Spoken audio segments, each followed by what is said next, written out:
قال رسول الله صلى الله عليه وسلم فإذا كان يوم عيدهم يعني فطرهم রাসূলুল্লাহ সাল্লাল্লাহু আলাইহি সাল্লাম বলেন ইযা কানা ইয়াউমু ঈদিহিম যখন ঈদের সময় আসে ইয়ানি ফিতরিহিম ঈদুল ফিতরের সময় আসে যখন ঈদুল ফিতরের দিন আসে বাহা বিহিম মালাইকাতুহু আল্লাহ পাক রব্বুল আলামিন ফেরেশতাদের সঙ্গে আলোচনা করেন কি আলোচনা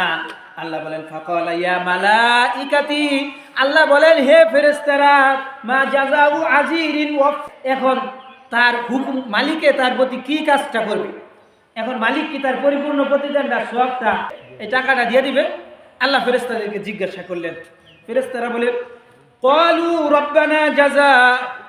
রব্বানা জাযাউহু তারা বলে হে আমাদের প্রভু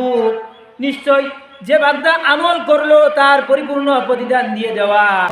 তার যে কাজ করছে এই কাজের প্রতিদানটা দিয়ে দেওয়া এটাই হলো উত্তম এটাই উচিত ঠিক না ফায়াকুলু ইরজিউ قد غفرت لكم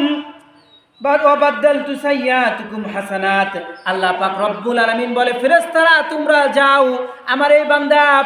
রোজা রাখার পরে আবার ঈদগাহে চলে এসেছে কাজে বান্দাজি ঈদগাহের দিকে ঢুকতেছে আমি আল্লাহ পাক রব্বুল আলামিন যখন সে ঈদের নামাজ শেষ করে বাড়ির দিকে প্রত্যাবর্তন করবে ফিরে যাবে বান্দা যে গুনাহগুলো করেছিল আমি আল্লাহ সব গুনাহগুলো ক্ষমা করে দিব অবাদদালতু সাইয়্যাতিকুম হাসানাত এবং আমি তার গুনাহগুলো তো পরিবর্তন গুনাহগুলো তো মাফ করবই এবং গুনাহগুলোকে নেক দ্বারা পরিপূর্ণ করে দিব জিউনা মাগফুরুল লাহুম এবং গুনাহগুলো তো আমি আল্লাহ পাক রব্বুল আলামিন ক্ষমা করবই গুনাহগুলো নেক দ্বারা পরিবর্তন করে দিব বান্দা যখন হাঁটতে হাঁটতে পায়ে পায়ে বাড়ির দিকে চলতে থাকবে বান্দা যে গুনার বোঝা নিয়ে গুনার পাহাড় নিয়ে আমি আল্লাহর কাছে ঈদগাহের ময়দানে এসেছিল